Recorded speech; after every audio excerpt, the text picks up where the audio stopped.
अस्सलामुअलैकुम दोस्तों। इमाम फ़खरुद्दीन राज़ी ये वो शख्सियत हैं जिन्होंने कुरान पाक की बहुत ही जामिया तफसीर कबीर लिखी। वो लिखते हैं कि क़यामत वाले दिन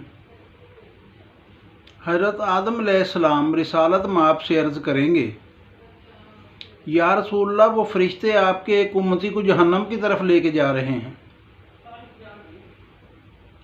देखिए ज़रा खूबसूरती इन अल्फाज की कि रिसालत माप के उम्मती को दूसरे नबी भी पहचानते हैं। हज़रत आदम ने अर्ज़ की, या रसूलल्लाह, आपके उम्मती को फरिश्ते जहन्नम की तरफ लेके जा रहे हैं।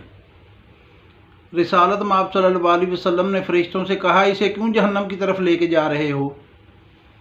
अर्ज़ की, या रसूलल्लाह, मीज़ान पे इसके गुनाह ज़्यादा निकले हैं। रिसालत माप ने फरमाया, इसका वज़न दोबारा करो।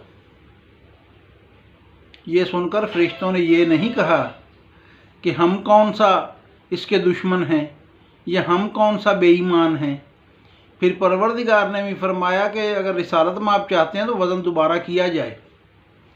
जब वज़न दोबारा किया तब भी उसके गुनाह ज़्यादा निकले।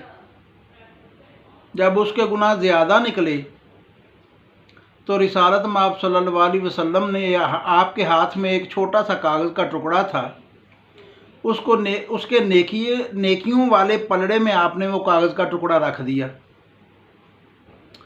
जब कागज़ का टुकड़ा रखा तो नेकियों वाला जो पलड़ा था वो भारी हो गया, उसके गुनाहों के मुकाबले में उसकी नेकियां बढ़ गईं।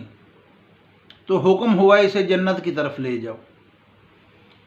वो जन्नत की तरफ जाने से पहले अर्ज़ करता है, या रसूल अल्लाह, ये आपने कौन सा कागज़ का टुकड़ा रखा है? क्या ऐसी वजह हुई है कि अब मेरे गुनाह जो हैं वो नेकियों में तब्दील हो गए और मुझे जन्नत में भेजा जा रहा है? रिसालत माप ने फरमाया, तुम जाओ, तुम्हारा जो काम हो गया। उसने कहा, या रसूलल्लाह सल्लल्लाहु अलैहि वसल्लम, मेरी तस्कीन के लिए ज़रा इरशाद फरमा दें कि ये क्या हुआ है। तो रिसालत माप सल्लल्लाहु अलैहि वसल्लम ने फरमाया, तुम्हें नहीं याद कि तुमने एक मर्तबा मेरे ऊपर दरूद पाक भेजा था, दरूद पड़ा था मेरे ऊपर?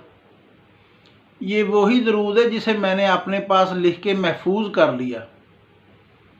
आज वही दरूद तुम्हारे काम आया है। सुभान अल्लाह।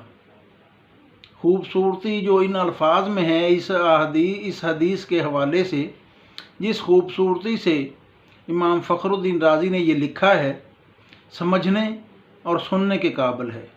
सलामत रहें। बहुत शुक्रिया।